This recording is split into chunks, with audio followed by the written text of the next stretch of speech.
Thanks for tuning in to this episode of History's Greatest Battles, the final episode of Season 1. If you know somebody that enjoys this genre of history, please share the podcast with them. 48 BC, the Roman Republic stands on the brink of total collapse. For centuries, Rome had been ruled by a Senate, a system of checks and balances that kept power in the hands of the many.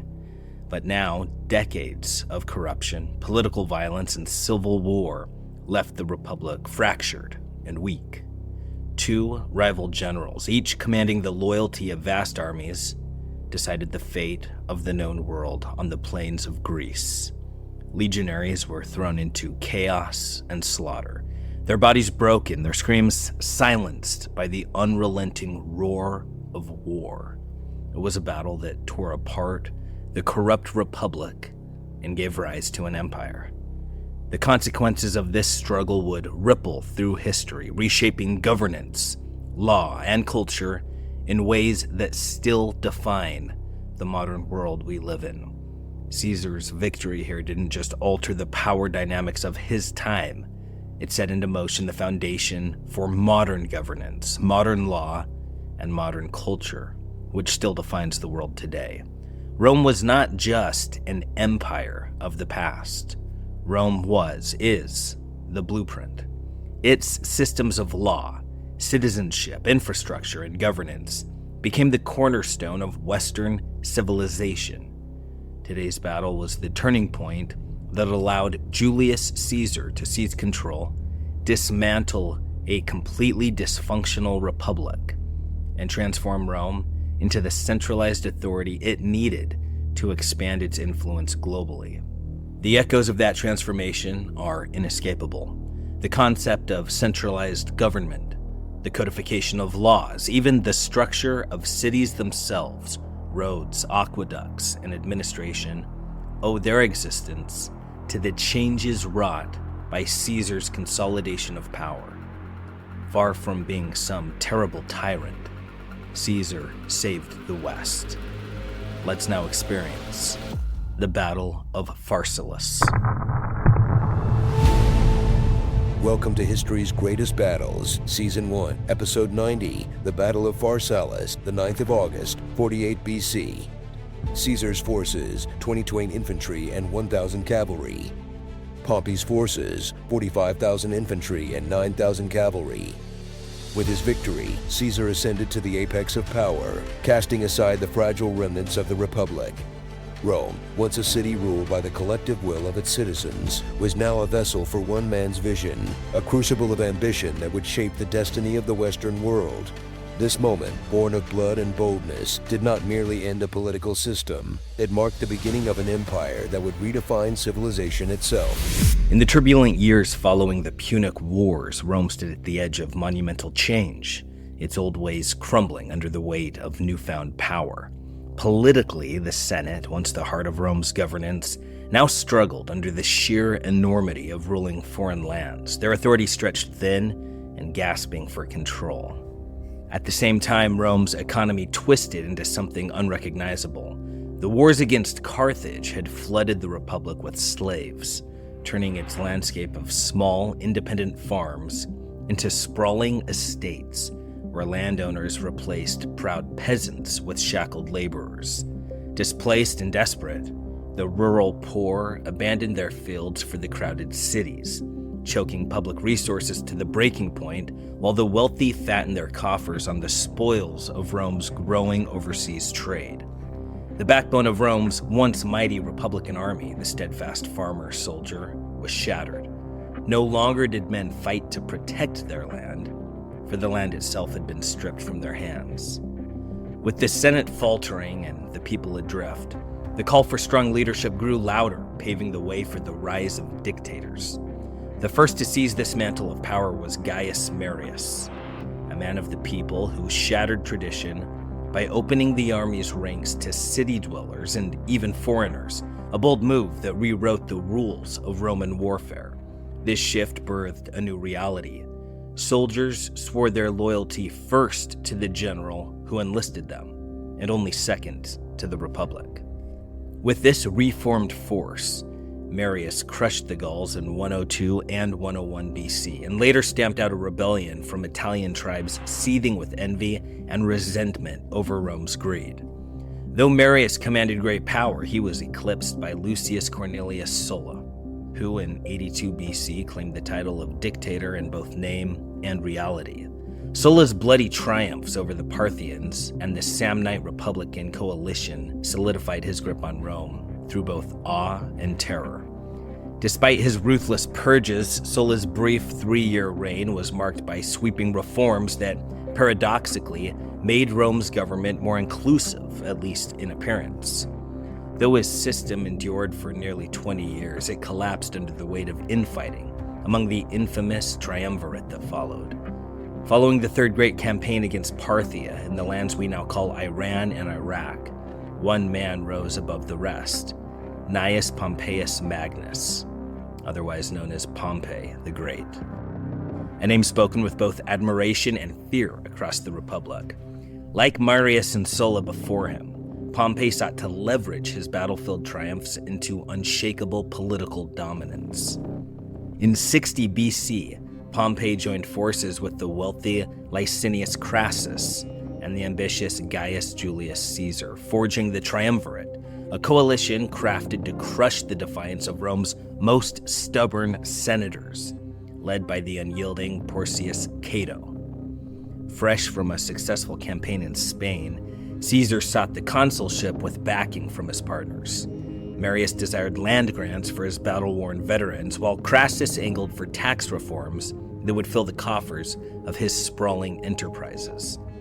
When Caesar secured the consulship in 59 BC, the ambitions of his allies were swiftly realized. With his political mission complete, Caesar marched his legions into Gaul to crush uprisings against Roman authority. By 56 BC, Caesar emerged from Gaul a man transformed, his wealth immeasurable, his battlefield prowess unmatched, and his army unwavering in their allegiance to him alone. While Caesar's star rose in Gaul, Pompey held command in Spain, and Crassus, hungry for his own glory, embarked on a perilous campaign against Parthia. Crassus met his end in the sands of Parthia, leaving Caesar and Pompey as the undisputed titans of the Roman Republic, their rivalry simmering beneath a fragile peace. Each man's ambition burned white hot, and both knew that to rule Rome alone, the other would have to fall. Pompey struck the first blow, seizing the opportunity while Caesar was still entangled in the chaos of war in Gaul. In 52 BC, Pompey maneuvered his way into the unprecedented role of sole consul, shattering centuries of tradition in a bold bid for dominance. Pompey ruled with the iron grip of a dictator and unleashed a wave of propaganda against Caesar, whose tenure as consul for Gaul was set to expire in 49 BC. To reclaim his political office, Caesar faced an ultimatum from the Senate: surrender the command of his legions or forfeit his ambitions. But when Pompey refused to lay down his own arms, Caesar saw no path forward but war. Caesar was stationed in Cisalpine Gaul, the northern reaches of Italy, when news of the Senate's command reached him. At Ravenna, he commanded a single legion of 5,000 infantry and 300 cavalry, while 8 more legions, veterans forged in blood, waited under his command across the Alps in Transalpine Gaul. Pompey controlled 2 hastily gathered legions in Rome, but his strength lay in reserves: 7 battle-hardened legions in Spain, another 8 forming in Italy, and 10 more scattered across Rome's far-reaching territories. Vastly outnumbered, Caesar's mind sharpened with clarity. He knew his only chance was audacity, a trait that had always been his closest ally. With the fateful words, quote, "The die is cast," end quote, Caesar led his troops out of Ravenna and across the Rubicon, the sacred line dividing Roman Italy from rebellion and from war. Pompey and the Senate, caught off guard by Caesar's bold move, abandoned Rome in haste, retreating south to the Adriatic port of Brundisium, modern-day Brindisi, where I recently was. Caesar swiftly crushed a Pompeian garrison at Corfinium before pressing on to Brindisi, where he arrived just in time to see Pompey and his senatorial allies escaping by sea.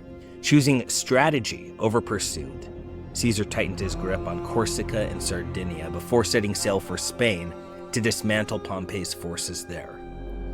In Spain, Caesar encircled an army at Ilerda, forcing its surrender on August 2nd, 49 BC. The Second Army, stationed at Gades, soon capitulated without a fight. To solidify his control, Caesar seized Massilia, modern-day Marseille, ensuring southern Gaul was firmly under his command. Returning to Rome in triumph, Caesar compelled the Senate to name him dictator, placing the reins of power firmly in his hands. By January 48 BC, Caesar had amassed enough ships to ferry half his army across the Adriatic to Dyrrhachium, where Pompey was assembling a formidable force on his own. Caesar laid siege to the city, but Pompey's control of the sea rendered the operation a grinding stalemate. Reinforcements led by Caesar's trusted lieutenant Marcus Antonius arrived in March. Pompey counterattacked, forcing Caesar to retreat, but hesitated to press his advantage. Pompey left a garrison to hold Dyrrhachium and pursued Caesar cautiously into the fertile plains of Thessaly, a province that was ripe for war. Meanwhile, a loyal Pompeian army under Metellus Scipio entrenched itself in Macedon, presenting Caesar with a new threat. The two armies drew near on the vast plain of Pharsalus within sight of Cynocephalae, where Roman legions had once triumphed over Macedon in 197 BC, a battlefield now fated to witness yet another clash that would decide Rome's future.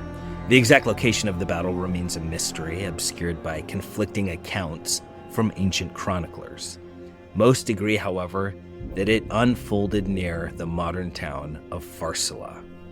Caesar fortified his camp on the northern bank of the Epeneus River, while Pompey entrenched his forces several miles to the northwest, preparing for the inevitable clash.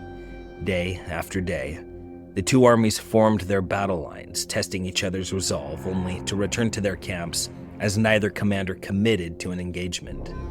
Each morning, Caesar edged his legions ever closer to Pompey's position, daring him to descend from his fortified heights and strike first. Pompey, perched securely on the slopes of Mount Daganzus, refused to abandon the advantage of his elevated stronghold. With his grain stores running dangerously low, Caesar resolved to march northeast to resupply. But as his men prepared to break camp on the morning of August the 9th, 48 BC, they saw that Pompey had finally descended from the heights. Abandoning his plans to withdraw, Caesar gave the order to form up, his soldiers advancing with disciplined precision.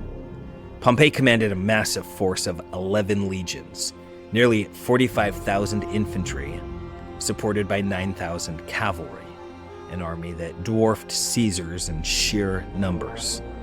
Facing him was Caesar's lean but battle-hardened force of 8 legions, roughly 22,000 infantry, with an additional 1,200 left to guard the camp.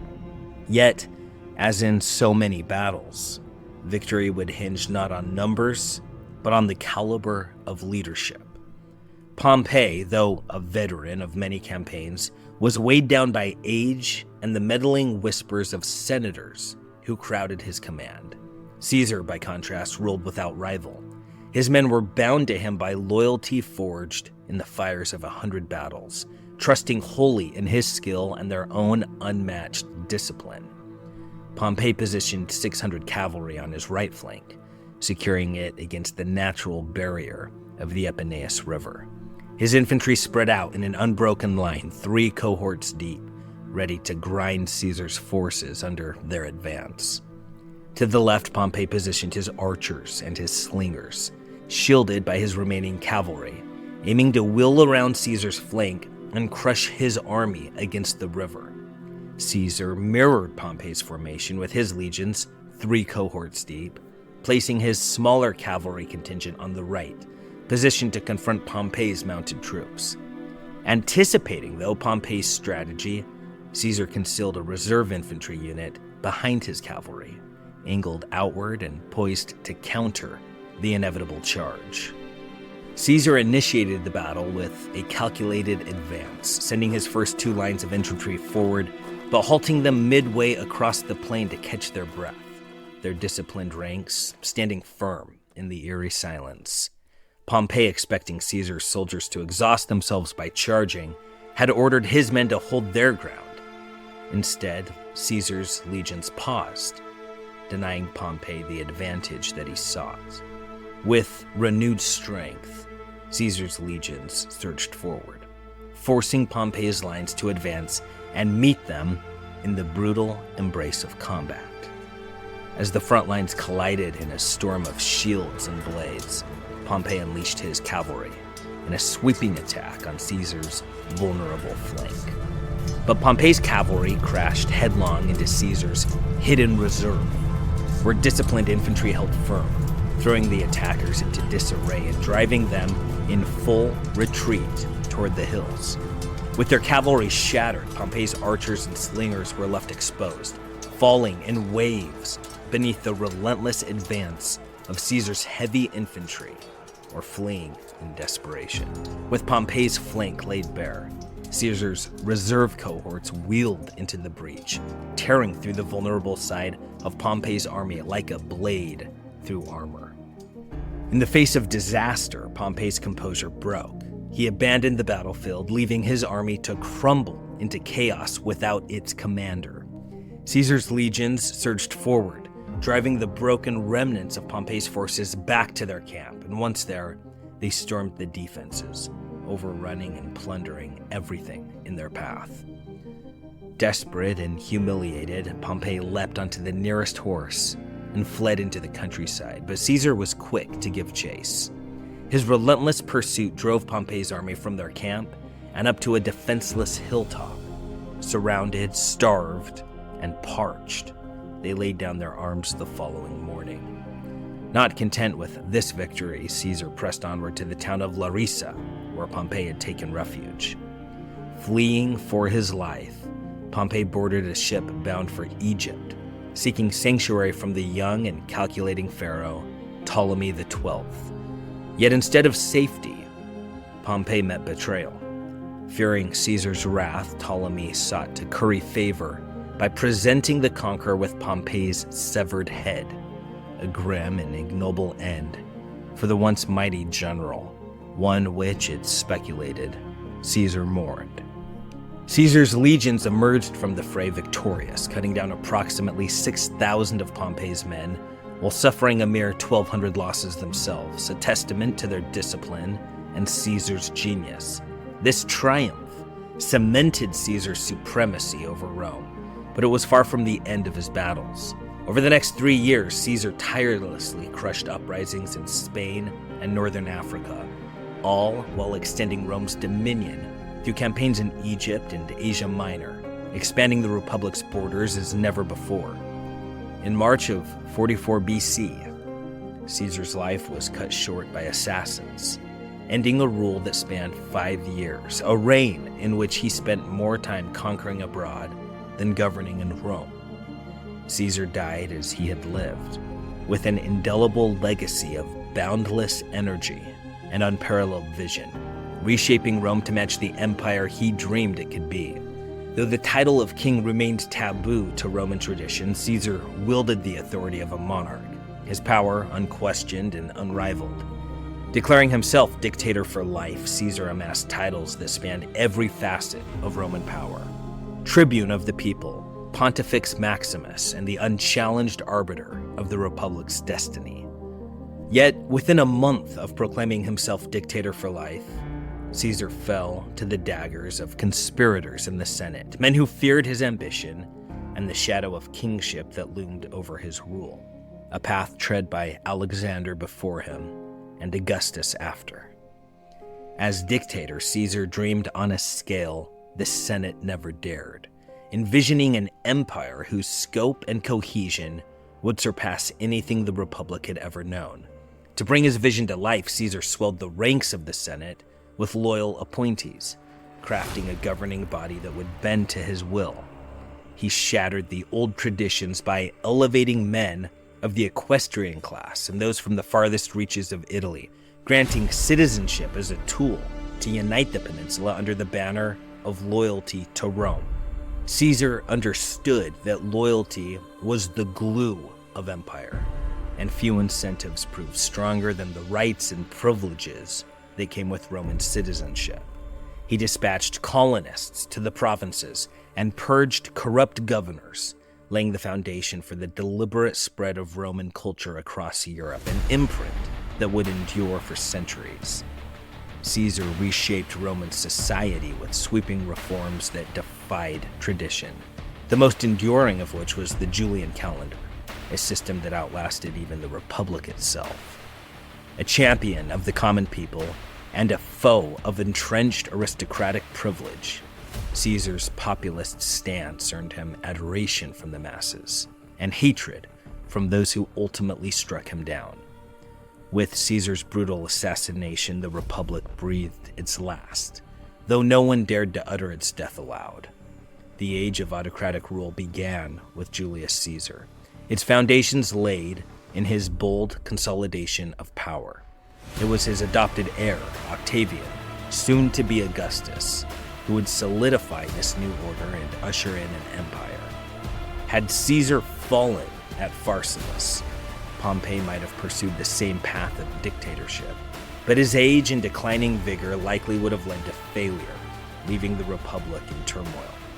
As the great historian J.F.C. Fuller wrote, quote, "Though in his short reign he could do no more than sow the seed of the autocratic empire, much of which was trampled in the mire by his successors, he changed Rome from a municipality into a world kingdom, and extended it in idea until the hub was swallowed by the circumference."